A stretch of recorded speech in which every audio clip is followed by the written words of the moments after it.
울산의 상징이라고 할 수 있는 대규모 산업단지가 있습니다. 조선과 석유화학, 자동차 등 약 900개 업체가 모여 있는데요. 울산 도심의 아침은 수많은 오토바이의 행렬과 함께 시작됩니다. 모두 산업단지로 출근하는 근로자들이죠. 등록된 오토바이만 무려 18,000대라고 하는데요.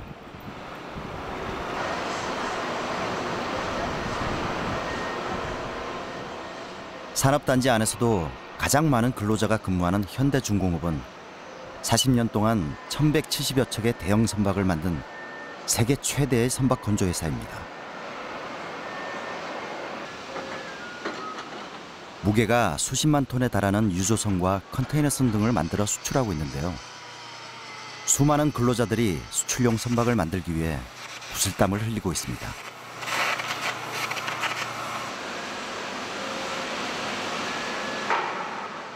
(1962년) 단지가 조성되기 시작한 이래 울산 산업단지는 대한민국 경제발전의 상징이 되어왔습니다.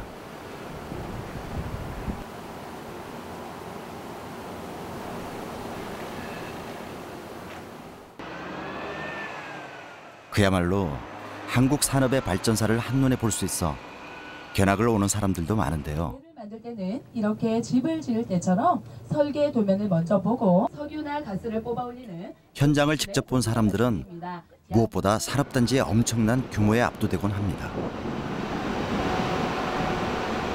앞쪽 하늘 위쪽을 보시면 영어로 현대라고 쓰여진 디귿자 모양의 붉은색 크레인이 골리앗 크레인입니다. 지금 보고 계신 게 1290톤짜리로 높이가 109m, 폭이 140m, 넓이는 10m로 되어 있으며 지금 여러분들이 타고 계신 대형 버스 100대를 한꺼번에 들어올릴 수가 있습니다. 골리앗 크레인의 실제 무게는 4560톤으로 되어 있으며 현대라고 쓰여진 하얀 글자의 높이만 8m로 되어 있습니다. 그래서 저희 차량이 조금 지연이 되고 있습니다. 양해를 좀. 글자 하나가 8m라니 정말 어마어마하죠.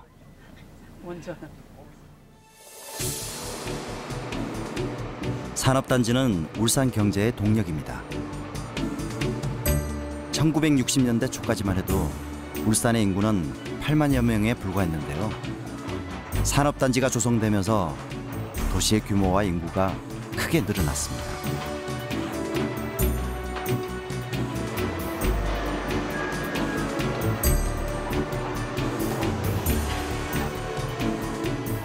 울산 전체 인구 120만 명 중 70만 명이 도심에 살고 있는데요. 대부분이 산업단지를 기반으로 살아간다고 해도 과언이 아닙니다. 산업단지에 근무하는 근로자들의 수가 워낙 많다 보니 독특한 주거 문화도 생겼는데요. 조선소 근처 전화동에 들어선 아파트에는 만세대라는 별명이 붙어 있습니다. 왜 이런 이름이 붙게 됐을까요? 아파트가 동이 만세대 정도. 그렇지, 만세대. 이제 개발 들어갔지. 이제 개발 새로 이제. 거기는 뭐 주로 이제 여기 저희는 중공업자인데 100%지 뭐. 근로자분들이 사시던 곳. 아, 예, 그러니까 저 서민 아파트를 개발해줬지. 전화동 상인들에게도 산업단지는 삶의 원천이었습니다.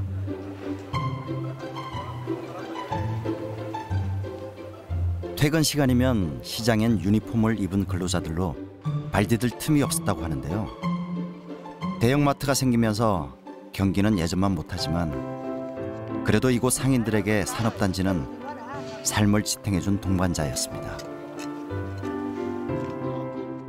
뭐 안 돌아가면 우리 장사 맹 안 돼. 그러니까 고맙지 뭐. 그때는 뭐로 전선 사람들 나오면 막 이 식당매도 사람들 다 꽉 차고 장사도 잘 되고 우리도 장사하면 거기 암만 많이 가도 하루 가면 하루도 아파하고 이래 해갖고 그래도 전선 덕분에 아들 너희 공부 다 하시겠어요. 전화동 시장엔 지나온 시간 속에 땀과 눈물, 웃음이 배어 있습니다.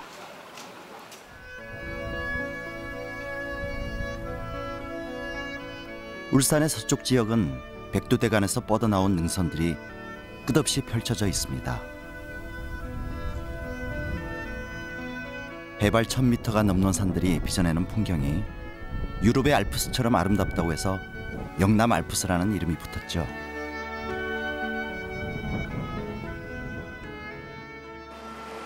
신불산도 그중 하나인데요. 봄을 맞은 계곡엔 싱그러움이 가득합니다. 봄 냄새가 나네. 햇살도 따뜻하고 물도 녹아서 시원하게 흐르고 소리 좋다.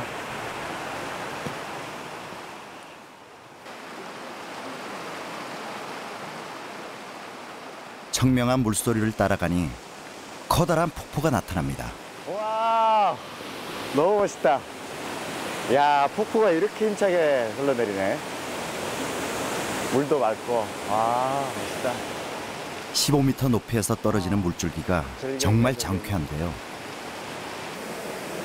겨울에 얼었던 물들이 녹아서 폭포가 돼서 저렇게 힘차게 떨어지니까 진짜 봄의 생명력이 느껴집니다. 산이라 조금 바람은 쌀쌀한데 그래도 봄 기운은 확실히 느껴지네요. 아유, 좋다.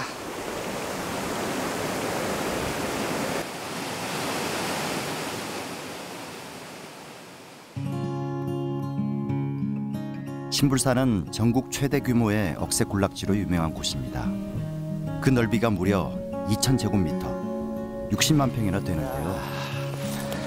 사람 키만한 억새가 아주 진짜 억새 밭이네, 밭이야. 정말 많다. 능선을 뒤덮은 황금 물결이 한없이 평화로워 보입니다.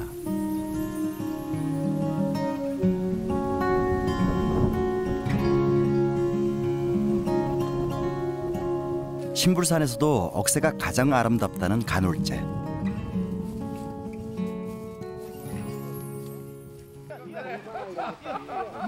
패러글라이딩 연습이 한창이었는데요. 간올제는 산의 경사면이나 고도, 바람의 방향과 세기 등이 잘 맞아서 꿈의 활공장으로 불리는 곳입니다. 안녕하세요. 안녕하세요. 패러글라이딩 아니에요, 이거? 네, 맞습니다. 여기가 패러글라이딩 탈 수 있는 곳이에요? 네, 여기가 전국에서 알아주는 간을제 활공장입니다. 아, 여기가 전국에서 유명한 곳이에요? 예. 여기가 다른 데하고 틀린 점이 뭐가 있나요, 이 활공장에? 예. 이쪽에서는 여름에 동풍이 불면은 네. 다른 데 비해 가지고 고도가 좋고요. 예. 일단은 저희들이 높이 올라가는 게 목적이기 때문에 고도가 좋고 이 영남 알프스 중에 한 5번 정도는 다 이렇게 한 바퀴 돌고 올 수 있습니다. 적당한 바람이 불어올 때까지 한참을 기다린 끝에 드디어 활공이 시작됐습니다.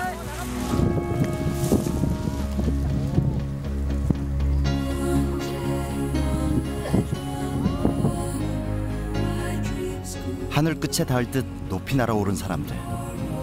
바람의 힘만으로 저렇게 날 수 있다니 정말 신기한데요.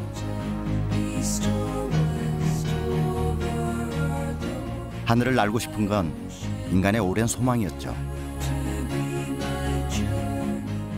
한 마리 새처럼 하늘을 나는 모습을 보고 있자니 도저히 그냥 있을 수가 없어서 저도 한번 도전해보기로 했습니다.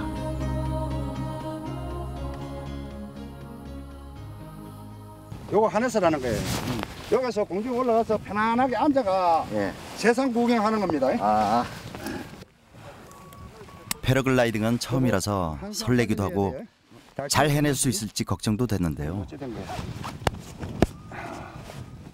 아니, 저기 한번 타보셨어요? 저는 솔로 됐어요. 혼자 비행하셨어요? 오늘 대단하신데. 하루시라니까. 비행할 때 기분이 어떠세요? 나는 기분이지. 한달 동안 쉬겨줘. 죽겠죠. 다른 운동하고 제일 이 패러글라이딩의 매력이라면 다른 운동보다? 저는 다른 운동은 안 해봤는데 네. 이거는 뭐 신랑이 좋다 하니까 저도 해봤는데 네. 정말 좋아요. 하지만 초보자는 반드시 전문가가 동행하기 때문에 걱정을 들었습니다. 오늘은 타고 나중에는 이제 혼자 배워서 혼자 타겠습니다. 만반의 준비를 갖추고 드디어 출발. 소형 카메라를 직접 들고 탔는데요. 하늘에서 본 세상은 그야말로 신세계입니다. 와우! 야, 너무 좋다.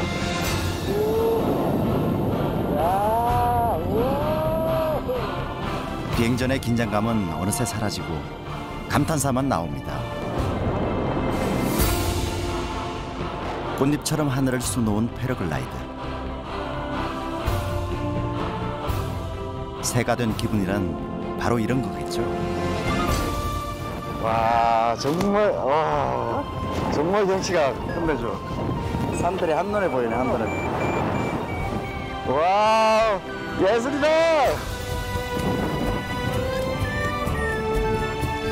와, 상승기로 타네요. 지금 상승기로 타는 거죠?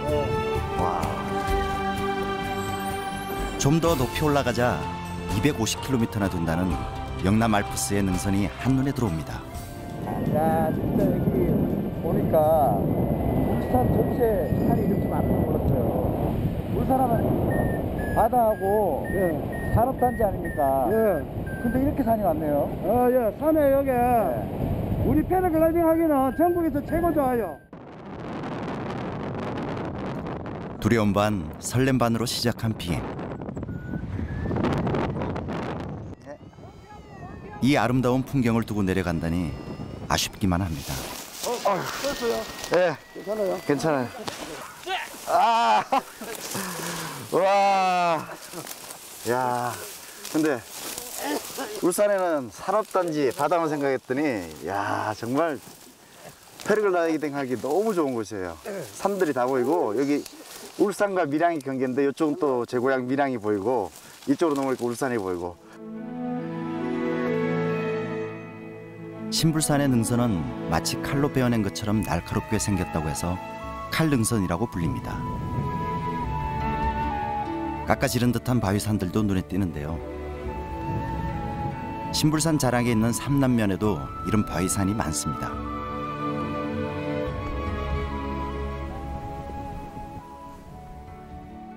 야, 산 밑에 동물들이 이렇게 있네. 굴들이 미로처럼 얼기설기 뚫려 있구나. 이 동굴들은 자수정 광산의 흔적인데요. 지금은 폐광돼 테마파크로 활용되고 있습니다.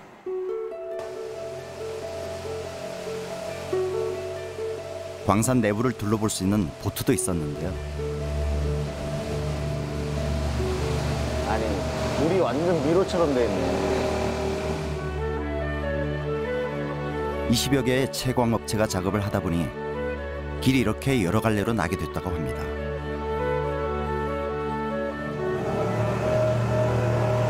와, 진짜 깊게 팠네. 산 하나에 뚫린 동굴의 길이만 2.5km나 된다고 하는데요. 조금 춥다 싶을 정도로 서늘한 기운이 느껴집니다. 여기 여름에 와도 시원하겠네요. 네, 온도는 항상 10도, 14도 정도 유지가 됩니다. 겨울철에, 사계절에 그렇습니다. 네, 지금 밖에 봄 날씨 내게는 네. 김이 나오네, 김. 겨울에도 얼진 않죠? 네, 얼지는 않습니다. 겨울에도 실내 온도는 똑같고 거의. 네.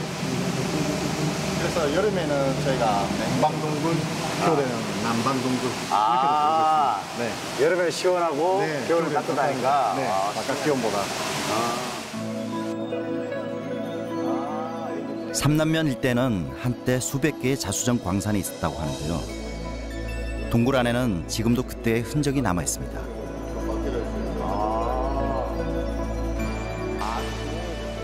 자수정은 규산질의 화강암이 산호돼서 만들어지는데요.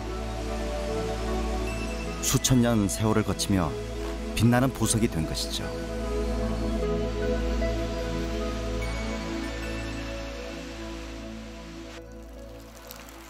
울산 자수정은 오래전부터 유명했지만 본격적으로 자수정을 캐기 시작한 것은 일제강점기 때부터라고 합니다. 값싼 중국산 자수정이 유통되면서 지금은 모두 폐광됐지만 광산에서 일했던 사람들은 그 시절을 생생하게 기억하고 있습니다. 이건 뭐예요? 자수정 정동은? 운동, 예. 거기 자수정 집이 집. 아, 여기 자수정이 있던 곳이에요? 있던 곳 아, 여기서 캐냈네. 많이 캤어요. 양이 어마어마했겠네요. 한 거의 우리 가마를 치면 5가마 정도 나왔어요. 5가마니? 네. 와. 저건 요런 건데 예. 여기 우리 원석이에요. 아, 이거는 지금 가을 보니까 이제 가공을 1차 가공을 한 거네요. 아닙니다. 이 자연 그대로입니다. 아 그래요? 예. 이게 원석이구나. 야. 이 자수정관입니다. 아 이것도 자주정을 만드신 거예요? 예, 예.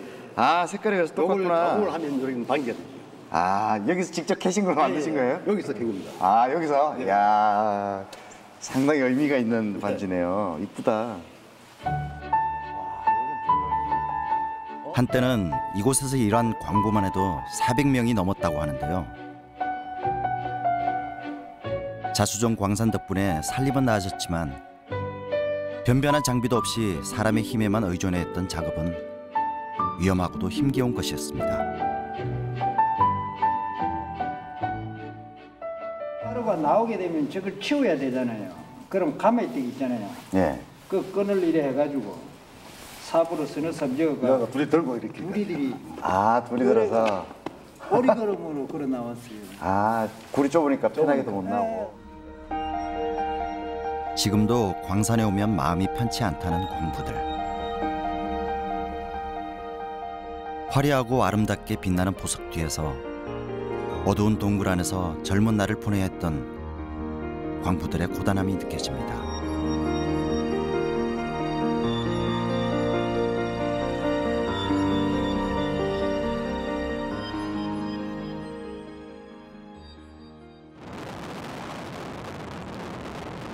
자연이 뿜어낸 울산의 명품은 자수정만이 아닙니다. 온양읍 고산리에는 전국 최대 규모의 전통 옹기마을이 있는데요. 국내에서 생산되는 옹기의 50%가 이곳에서 만들어진다고 합니다.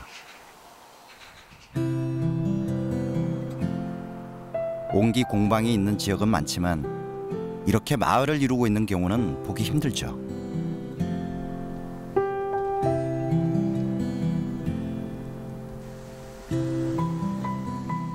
길이가 40m나 되는 대형 전통 가마에서도 이 마을의 내력이 느껴집니다.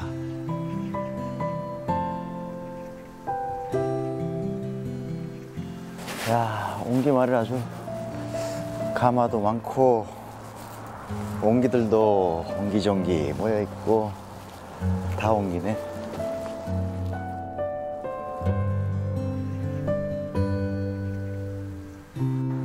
온양은 불에 강한 흙이 많이 나고 날씨가 따뜻해 옹기를 만들고 건조하기 좋은 조건을 갖추고 있습니다. 120가구 중 40여 가구가 옹기업에 종사하고 있는데요. 장성호 옹기장도 이곳에서 48년째 옹기를 만들어 오고 있습니다. 안녕하세요. 아유, 안녕하세요. 네, 반갑습니다. 예, 안녕하세요. 기아신분 오셨네. 아, 예, 예. 아, 지금 뭐 하고 계신 중이었어요? 이거 건조시키는 과정입니다, 이게. 이 그늘에 예. 햇빛이 나가면 터지니까. 예. 이 그늘에서 건조시키는 과정입니다. 아, 지금 건조를 하고 있구나. 들어오다 보니까 이 마을 전체가 옹기 마을이더라고요. 그 어쩌다가 이 옹기 마을이 생겨난 거예요? 옹기 마을이 6.25 사변 이후 피난민들이 부산 쪽으로 남쪽으로 옮기면서 아주 그때 옹기가 많이 필요했어요. 생활용품이니까.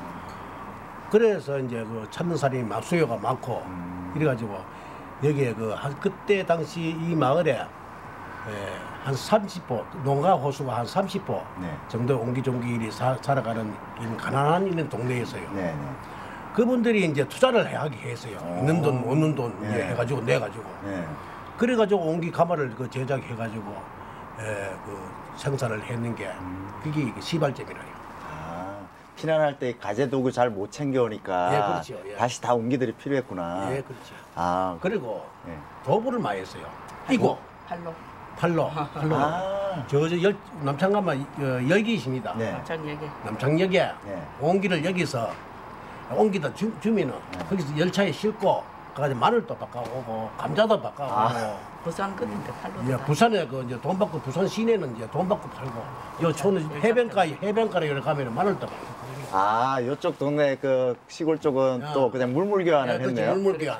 아, 옹기 주고 그거 받고. 그렇죠. 아, 그것도 어머니 다 이고 가서 팔고 그러셨겠네요? 그래 했어요. 애 없고. 애 없고, 옹기고. 그런 애가 지금 40만 원.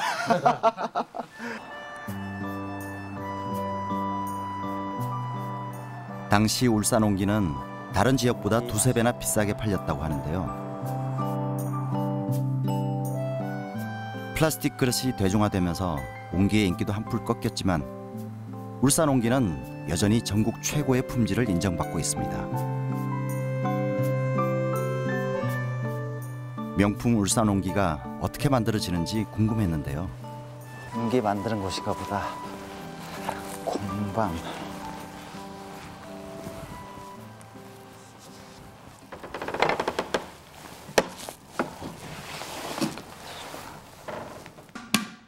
옹기장으로 57년째 외길을 걸어온 배용화 장인은 옹기 마을의 산 증인이라고 할 수 있는 분입니다.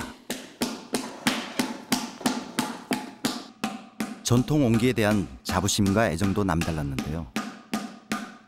저기 문 앞 보니까 옹기가 아름다운 건 그 어딘가에 우리의 맛을 숨기고 있기 때문이다라는 글인데 누가 쓰신 거예요? 저 내가 써놓은 거예요. 아, 왜 저 얘기를 써놓으신 거예요? 써놓으면 이제 사람들이 오면 많이 오니까 바로 옹기를 이제 자랑하고 싶고 옹기라는데 이 속에 옹기가 귀중한 거는 딴 거고 이거는 옹기는 뭐 이제 도자기처럼 어디 전시용에 어디 갖다 놓는 그런 게 아니고 장식용이 아니고 정말 물건을 담는 거니까 이 속에 뭘 담느냐에 따라서 이게 이제 아름다워지는 거지. 만약에 여기다가 뭐 아주 귀한 포도주를 담다든가 비싼 걸 담아놓으면 그 자체도 값어치가 있는 거고. 눈대중과 손의 감각만으로 정확히 모양을 잡아내는 모습에서 옹기에 평생을 바친 장인의 지난 세월이 느껴집니다. 옹기의 우수성은 숨쉬는 그릇이라는 점인데요.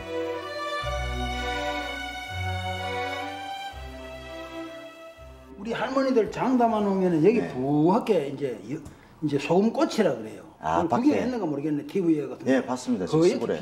그게 이제 구멍이 있기 때문에 안에 염도가 있어서 햇빛을 보면은 안에 불순물이라든가 나쁜 게 이제 이렇게 옹기에 붙으니까 이게 햇빛을 받으면 튀어나와. 그래서 옛날 할머니들은 그걸 행주로 같이 아침에 나오면 싹 닦으면은 그게 다 나오면 어느 정도 처음 장을 담았을 때 어느 정도 다 나오면 나중에 안 나와요.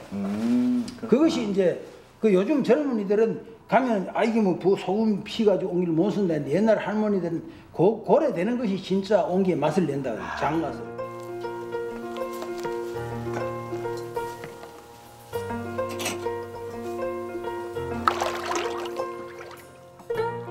참나무재와 부엽토를 섞어 유약을 만드는데요.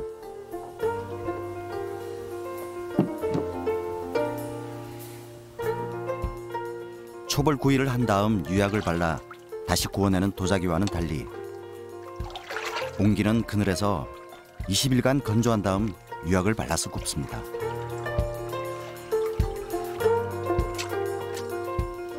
이렇게 옹기 하나가 완성되려면 꼬박 한 달이 걸린다고 하는데요.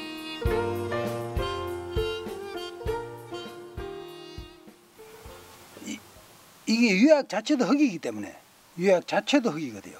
제하고 그러니까 이 옹기가 축소되면서 흙이 구워질 때 유약도 같이 빨아먹으면서 흙이 같이 구워지기 때문에 이 기공이 숨구멍이 유약과 같이 함께 생긴다. 그러니까 도자기처럼 흙을 완전히 구워서 여물어진 상태에 흙이 돌처럼 구워진 상태에 유약을 바르면은 이중으로 유약을 바르기 때문에 숨구멍이 막힌다 이런 거예요. 그래서 숨을 못 쉰다. 그래서 도자기는 일회용 그릇으로 쓰지 거의 저장용으로는 쓰는 경우 없었고 옛날에도 지금도 그러니까 이제 뭐 효소라든가 매시라 장이라든가 이런 장기 저장용에는 숨을 쉬기 때문에 옹기에 이제 옛날 우리 조상들부터 담아온 거라.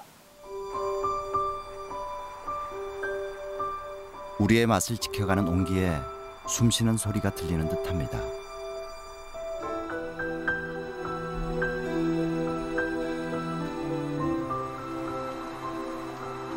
흙과 물, 그리고 바람과 불. 자연의 소박함과 조상들의 지혜가 오롯이 담겨있는 옹기는 투박하지만 정겨웠던 우리네 삶을 닮았습니다. 화려한 도자기보다 옹기가 더 아름답게 느껴지는 것도 그 때문이겠죠.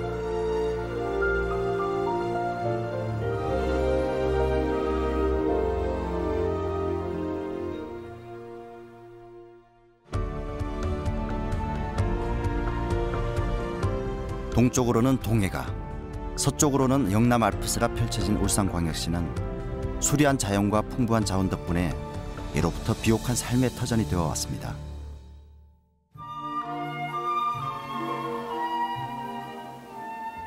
동해의 일출과 함께 울산의 아침이 깨어납니다. 수평선 너머로 떠오르는 태양과 황금빛으로 물든 바다에서 활기찬 생명력이 느껴지는 이곳은 울산의 대왕암 해변입니다.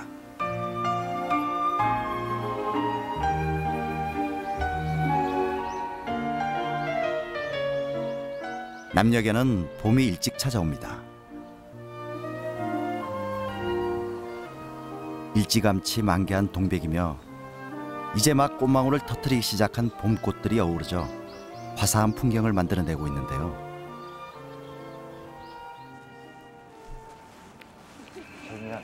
울산 도심에서 멀지 않은 대왕암 공원은 시민들의 휴식 공간으로도 각광받고 있습니다. 수령 100년이 넘는 소나무 15,000그루가 운치를 더해주는데요.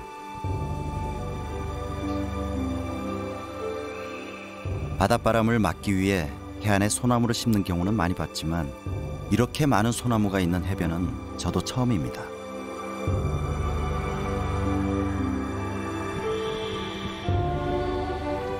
솔숲을 지나 바다 쪽으로 나가면 기암괴석들이 즐비한 아름다운 해안을 만나게 됩니다.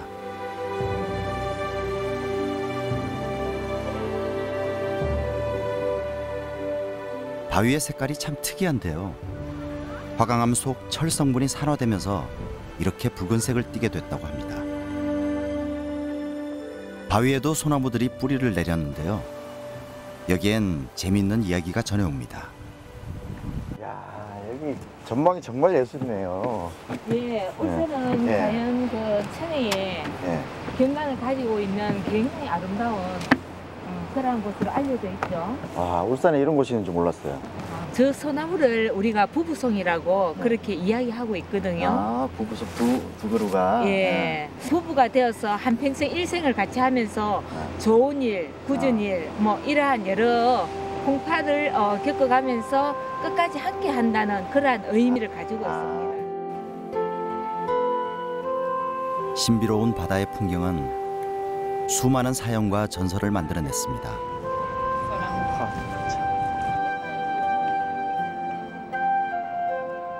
부부송 아래 있는 이 좁은 협곡은 용굴이라고 불리는데요. 인근 바다를 오가는 배들에게 횡포를 부리던 청룡이 용왕에게 벌을 받아 이곳에 갇혔다는 전설이 전해 내려옵니다.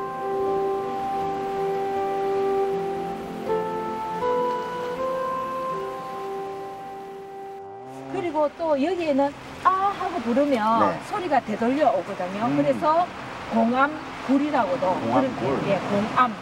아, 소리가 내면 다시 울려서 온다고요? 예, 울려서 옵니다. 아, 지금 예. 해수사님 말도 울려서 오네요. 예, 좀. 울려서 오죠. 아! 아! 아, 울리네요. 예, 울리죠. 아. 예. 용굴을 지나 해안을 따라가면 이곳의 백미인 대왕암이 보입니다.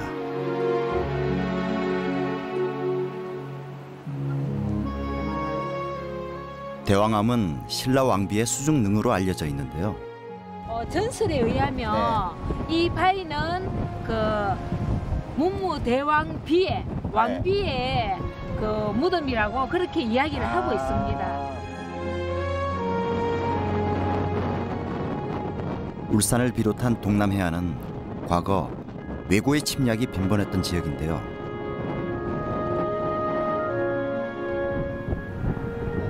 신라의 왕비가 용이 되어 나라를 지킨다는 전설이 든든한데요. 그래서인지 지금도 대왕암이 울산 앞바다를 지켜주고 있는 것 같습니다.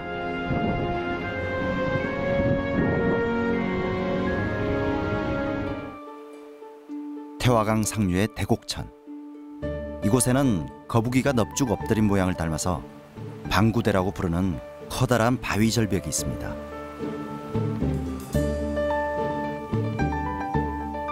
지난 1971년 이 바위에선 약 3,000년 전에 새겨진 것으로 추정되는 선사시대 암곽화가 발견됐는데요. 바로 국보 제285호인 방구대 암각화입니다.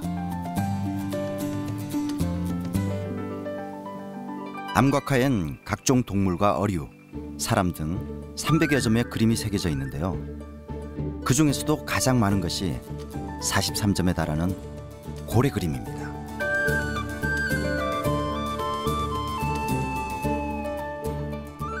놀라운 것은 단순히 고래를 그린 것이 아니라 모양과 크기, 생태를 아주 세밀하게 표현하고 있다는 점인데요. 귀신고래와 긴수염고래, 범고래, 향유고래 등 10여 종의 고래가 그려져 있습니다. 작살로 맞춰서 고래를 잡으면은 육지 연안으로 끌고 와야 되잖아요. 그러면은 그 육지 바다에서 이제 배하고 고래하고 마찰을 피하기 위해서 부구, 동물의 가죽에 그 공기를 넣어서 이렇게 요즘 말하면 주부처럼 이렇게 부력도 높이고 고래가 상하는 것도 막고 이래서 물에 띄어서 육지 연안으로 끌고 와서 해체 작업을 하거든요. 그 해체 작업하는 분배도가 이 바위 그림에 잘 남아 있어요. 더욱 신기한 것은 고래를 잡는 방식과 해체하는 방법이 오늘날과 크게 다르지 않다는 것인데요. 고래잡이의 모든 것이 상세히 그려져 있는 선사시대의 암각화.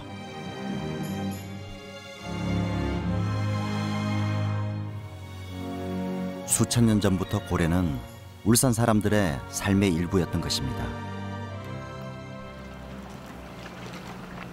그 중심에는 국내 최대의 포경기지였던 장생포가 있습니다. 1986년 상업 포경이 금지되면서 고래를 잡는 모습은 볼 수 없지만 부두엔 고래 관련 식당들이 아직 남아 있습니다.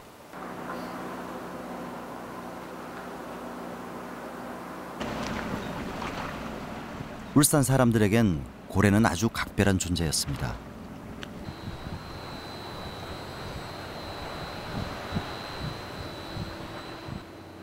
멸종 위기종인 귀신고래가 새끼를 낳기 위해 이동하던 경로는 천연기념물로 지정돼 있기도 한데요.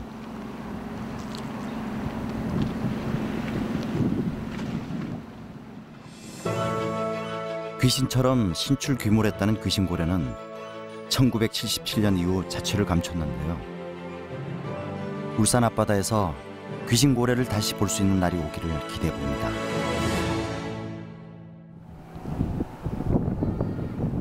고래가 사라진 장생포항에는 국내에 하나뿐인 고래박물관이 들어서 있습니다.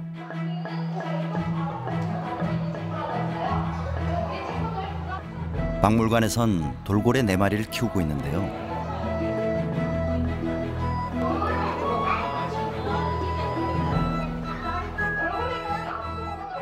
눈으로 직접 보면서 고래 생태를 배울 수 있어서 아이들에게 특히 인기입니다.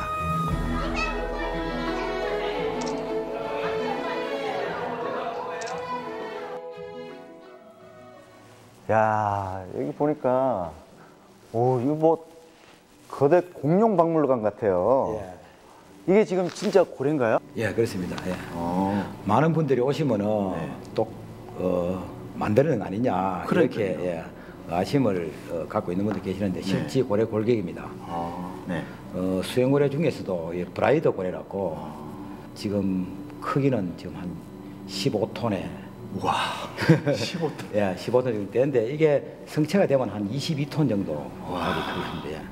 수염고래로는 주로 뭐 한 30톤에서 50톤 정도 되니까 지금 여기 전시된 건 한 15톤이니까 실지는 다 대부분 다 여기 지금 전시된 고래보다 크다 예, 이렇게 생각하시면 됩니다. 아, 이것도 작은 예, 거예요? 그렇습니다. 와. 예. 수십 톤에 달하는 고래를 부두로 끌어올리려면 이렇게 쇠줄로 된 겨눈기를 써야 했습니다.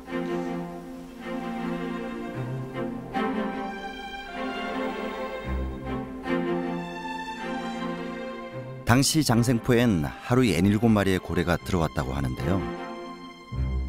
고래가 흔했던 시절에도 고래 해체 작업은 큰 볼거리였나 봅니다. 고래 해체장에 없어서는 안 될 기구 중 하나가 바로 이것인데요. 이거는 보니까 큰 찜통 같은데요.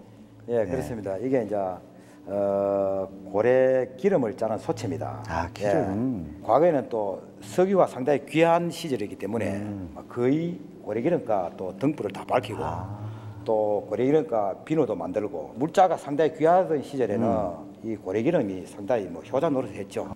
고래 한 마리가 잡히면 거의 뭐 잔치 축제였겠네요. 굉장했죠. 뭐 고래 한 마리 잡아 끌고 오면은 주민들 나와가지고 뭐 징장구 두드리고 완전히 자칫날이죠.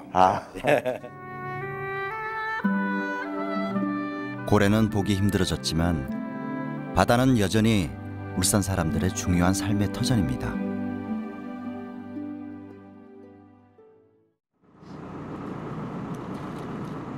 이른 새벽, 울산의 대표적인 어촌인 주전항은 일찌감치 조업에 나서는 배들로 분주합니다.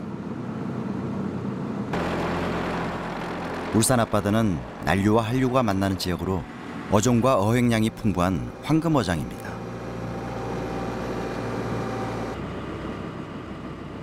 이제 겨우 해가 떠오르는데 배를 모는 선장의 마음은 급하기만 합니다. 빨리 해야 돼. 밀물 시간 때문인데요. 이 뒤선 조류가 너무 세니까 이장 빨리 많이 오니까 빨리 해야 돼. 시간 맞춰가지고. 조류가 빨리 오면 이제 배가 움직이기가 힘들고. 네, 이 여장이 물을 많이 받으니까 밑에 물속에 들어가 빼요. 작은 어선들은 주로 가까운 바다에 자릿그물을 넣어놨다가 그물에 걸린 고기를 잡는데요. 요즘 울산 앞바다에서 가장 많이 잡히는 건 바로 떡전어입니다. 그럼 거기도 들었네, 많이. 떡전어는 저도 처음 보는데요. 일반 전어보다 크기도 크고 살이 떡처럼 차지다고 해서 붙여진 이름이라고 합니다.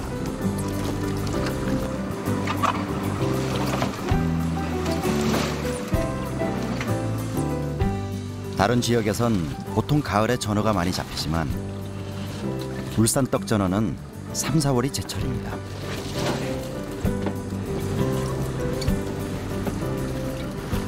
산란을 위해 전어들이 연안으로 몰려들기 때문인데요.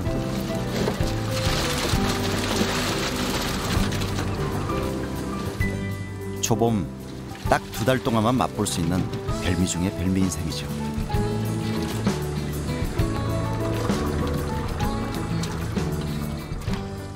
서해 쪽에 하고 동해 쪽은 틀립니다. 그 서해 쪽은 전어가 전어가 이렇게 가는 거 조금 많고 이렇게 생겼는데 우리 동해 전어는 보통 보면 떡전어라고 전어가 좀 상당히 큽니다. 이렇게 두툼하고 큽니다. 이렇게. 이건 이제 진짜 구이용으로 많이 하고 구이용 저 서해 전에 그런 거는 이제 또 횟감으로 많이 사용하고 그렇습니다. 사시미용이야. 밀물때가 되면 다시 항구로 돌아옵니다. 부두엔 갓 잡은 전어를 받아가려는 인근 횟집 주인들이 나와서 기다리고 있었는데요.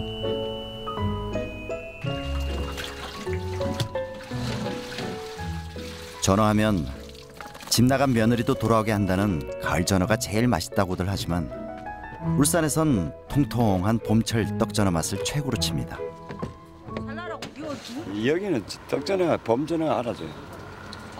벚꽃 피고 이럴 때 한참이에요. 지금. 맛있고 무시 생치해가지고 막 해가지고 소주 한 잔은 멋지다고. 고깃배가 들어오는 시간 바다로 나가는 사람들도 있습니다. 바로 해녀들입니다. 이곳 해녀들에게는 바다로 나가기 전에 꼭 해야 할 일이 있는데요. 이게 눈에 습기가 차가지고 이거 풀로가 닦아야 청량합니다. 수경을 풀로 닦는다는 건 처음 들어보는 얘기인데요. 송구채 이거로가 눈을 닦아야 눈에 습기가 안 차고 환하게 잘 보입니다. 다른 거는 닦으면은 안 닦으면 이 습기가 차가 잘 안 보입니다. 그 풀이 희한한 풀이네요. 예, 이것까 닦아요. 잘 닦이고 위 바다 들어가면 하나에 잘 빔. 미끄러질래 이거 그냥. 소로쟁이가 수경 닦는데 좋다는 걸 어떻게 알았는지 신기했는데요. 오랜 경험에서 나온 지혜겠죠.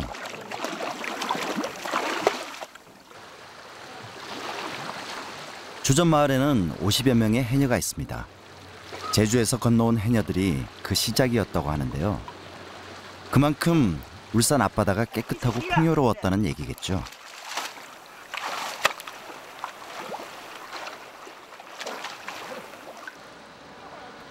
봄철은 해녀들이 가장 바쁜 시기입니다. 주전의 보물이라고 불리는 돌미역이 나는 철이기 때문인데요. 바위마다 돌미역이 한가득 엉겨 붙어 있는데요. 주전항 앞바다는 예로부터 돌미역이 많이 나는 곳으로 유명했습니다. 고려 태조 때는 개국 공신에게 논밭 대신 미역바위를 하사했을 정도로 이곳 돌미역은 귀한 해산물이었다고 하는데요.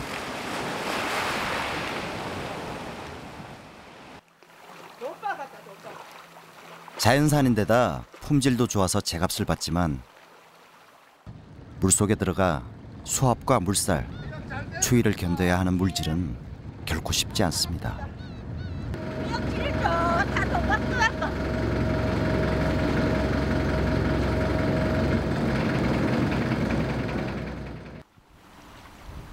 더구나 조그만 바람이 심해도 바다에 나갈 수 없기 때문에 한번 물에 들어가면 그야말로 쉴 새 없이 작업을 해야 합니다.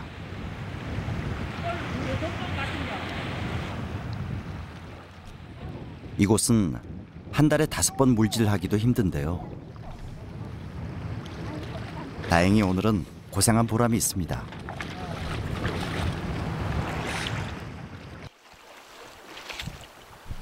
미역을 풀어놓는 해녀의 마음도 넉넉해지는데요.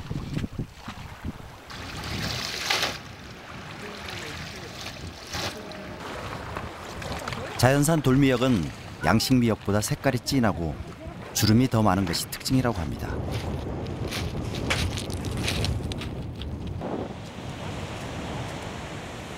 이렇게 소확한 미역은 해변에서 바로 건조 작업을 하는데요. 수시로 뒤집어가며 며칠씩 말려야 하기 때문에 여간 손이 많이 가는 것이 아닙니다. 정성이 들어간 만큼 더 맛있고 싱싱해 보이는데요. 미역을 이렇게 말리시는 거예요? 아, 태양하고 열에 바람이 없는 날은 미역을 못 합니다. 그러면 이게 나흘을 말려야 되거든요. 나흘을 예. 이 야외에다가 예, 예. 햇빛하고 바람에다가 예, 예. 그럼 뭐가 달라요? 그러면 이 미역 자체 그 영양분이 햇빛을 받으면서 다 상하니까. 그래가 이 미역을 끓여놓으면은 참기름에 한번 싹 볶아가지고 끓여놓으면은 미역 국물이 뽀얗습니다. 아, 국물이 뽀얗다고요? 예, 예. 사골처럼? 육수 내놓은 것처럼 뽀얗습니다. 이건 해놓으면 미역 끓여놓으면 한 4일 돼도 안 퍼지고 양식은 한 이틀 3일 되면 양 퍼집니다. 예, 이거는 난 없어. 뭐 오돌오돌하기 좋다. 얇은 사람 국 끓이면 뭐 오래 나면 하려고. 내가 짓기 얇은 사람들. 동해가 키워내고 해녀들이 정성으로 만들어낸 미역 덕분에 오늘도 누군가는 행복한 밥상을 마주하겠죠. 미역을 건조하는 이곳은 몽돌 해변으로도 유명한데요. 푸른 바다와 어우러진 해변이 그림 같습니다. 와, 너무 이쁘네요. 이렇게 그 몽돌 해변이 이 정도로 길게 펼쳐진 곳을 처음 보는 것 같아요. 바다 색깔도 너무 이쁘고 지금 그 파도가 치는데 다른 모래사장하고 틀리게 이 파도가 몽돌을 간지럽히는 소리가 들려요. 파도가 쳤다가 나갈 때 자르르 하는 소리가 나거든요. 여러분도 함께 한번 들어보시죠. 아, 들어왔다가 지금 이 소리입니다. 자갈이 하는 소리. 아, 너무 이쁘다.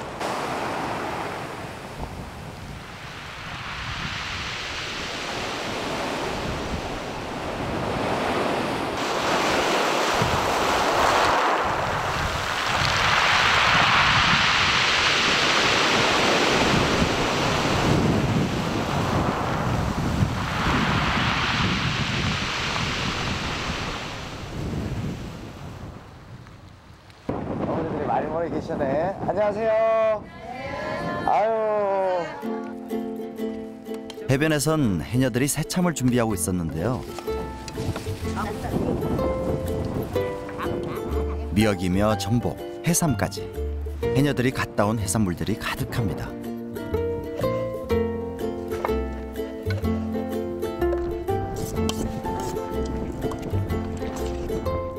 산지에서만 맛볼 수 있는 싱싱한 밥상 앞에 앉으니 저도 모르게 손이 갑니다.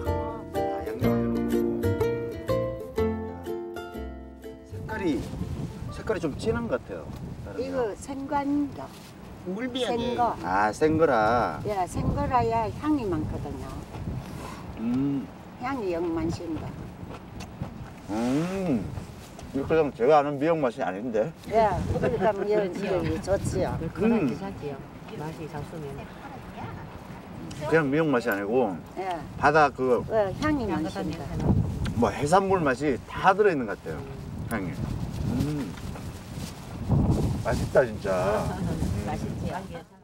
물이 또 어두우면 못 들어. 힘든 물질을 배우려는 사람이 없다 보니 마을 해녀들은 대부분 60대 이상입니다. 야, 이 동네에는 몇 분 계세요?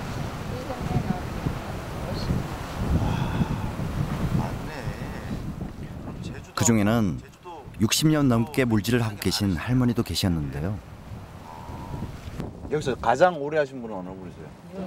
나이가 제일 많아요. 어? 70년 몇 년 했어요, 어머니? 한 60년 넘어 했습니다. 60년이요? 와, 지금도 하세요? 예. 엄마 그렇겠네요. 60년 했어요. 아, 지금도 하세요? 예. 74인데? 예, 한 100살부터 하려는. 야, 대단하시다. 해녀들에게 바다는 논밭이나 다름없습니다.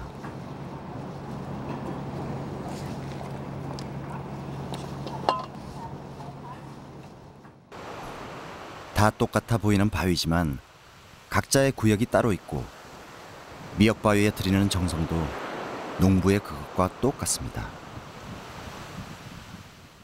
추석 쉬고 이제 9월 음력 9월달 되면 그때부터 이제 저거요 호미가 밤매듯이 맴더 풀로 다 전부 다 깎아야 됩니다. 해녀들이 전부 다 들어가가지고 이거 자기 돌로 전부 다 풀매시 맴더 매가 그래가지고 막 한 2달 정도 매야 됩니다. 자기 돌 다 매려면 2달 정도 매가 그래가지고 다 깨끗하게 매면 그래 이때 지금 몇 달 하니 한넉 달이 5달이가 그 정도 돼야 이제 미역이 이제 씨가 와가지고 포자가 와가지고 부심더. 아, 그럼 이게 논밭처럼 논밭처럼 가까이 됩니다. 매주고 피 뽑아주고 그래야 미역이 이렇게 붙는구나. 자식과도 같은 존재, 그리고 자식들을 키워준 존재. 온갖 위험과 고통 속에서도 지금까지 바다를 떠나지 못한 것도 그 때문일 겁니다.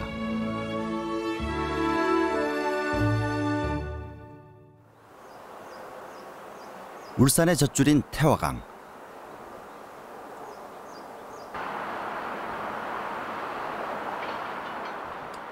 도심 한가운데를 가로지르는 태화강과 53만 제곱미터, 약 16만 평 규모의 둔치는 울산 시민들의 휴식처이자 울산의 허파 역할을 하고 있는데요.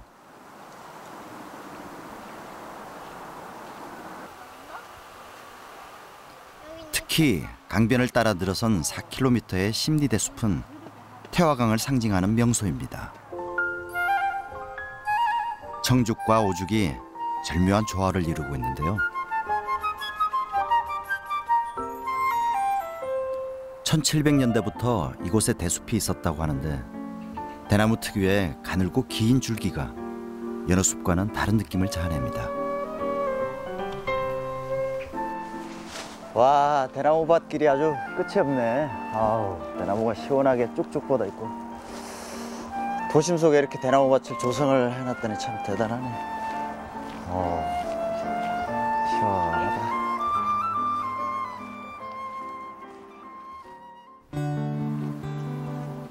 사실 10년 전만 해도 태화강은 오염이 심해 버려진 강으로 시민들의 외면을 받았습니다. 주택가와 산업단지의 오폐수가 그대로 강으로 흘러들었기 때문인데요.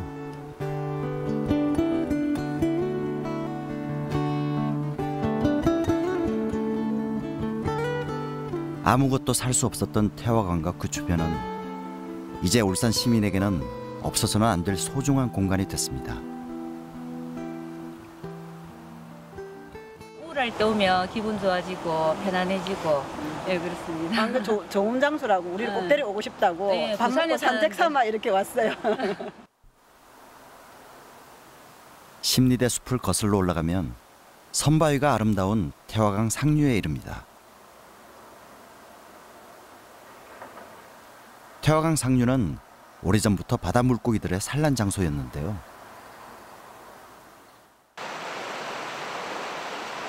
태화강이 오염되면서 그 많던 물고기도 모두 사라졌었죠. 하지만 하천을 살리기 위한 10년간의 노력으로 태화강은 옛 모습을 되찾고 있습니다.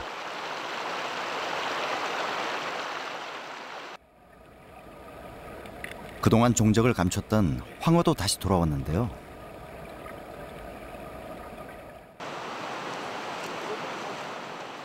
육급수였던 수질이 1급수로 변한 지 3년이나 됐지만 울산시와 환경단체에서는 요즘도 정기적으로 수질을 검사하고 태화강에 서식하는 물고기들의 개체수를 조사하고 있습니다.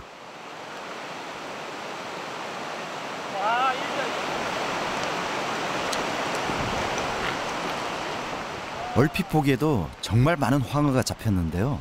옛날에 여기 선바에서 한가마리씩 잡았다는 게 그건 사실이잖아요. 사실이지. 근데 이거 세모가 떠버리면 한가마리 되겠는데 뭐.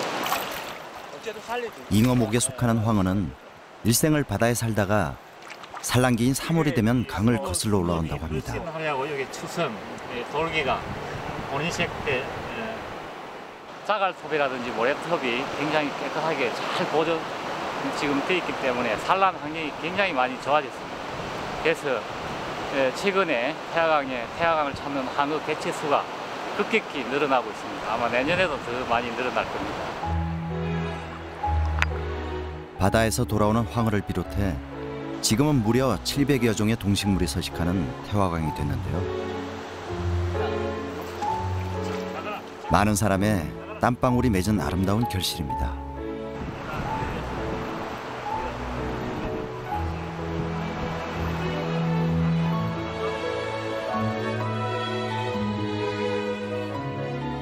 태화강에 찾아온 반가운 손님은 황어만이 아닙니다.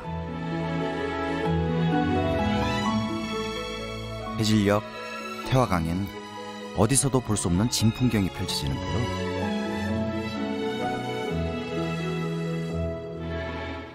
겨울 철새인 떼까마귀들입니다. 우와, 까마귀 진짜 많다. 이야, 저 위에 또 있고.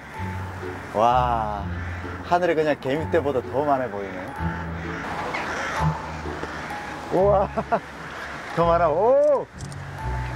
야, 자기들이 아주 그림을 만들어낸다. 수만 마리의 까마귀들이 펼치는 국무는 그야말로 장관입니다. 태화강이 깨끗해지고 먹이가 풍부해지면서 몇 년 전부터 이렇게 까마귀들이 찾아온다고 하는데요. 가까이 있는 것들은 잃어버리고 나서야 그 소중함을 깨닫게 되죠. 자연 생태계의 복원은 잃어버린 삶의 한 축을 되살려내는 공존의 지혜였습니다. 도심 야경에 태화강에 그 하늘을 탁 채운 까마귀떼. 야, 이런 절묘한 그림은 딴 데서 볼 수가 없는 그림이네. 아, 이렇게 도심과 산업단지 속에서 잘 유지된 자연을 보니까 제 몸과 마음이 정화되는 것 같습니다. 사람은 자연으로 돌아가고 싶어 한다는데요. 사람과 자연이 동시에 같이 살 수 있고 발전과 공존을 이루는 태화강을 보니까 여러 가지 희망이 솟아납니다.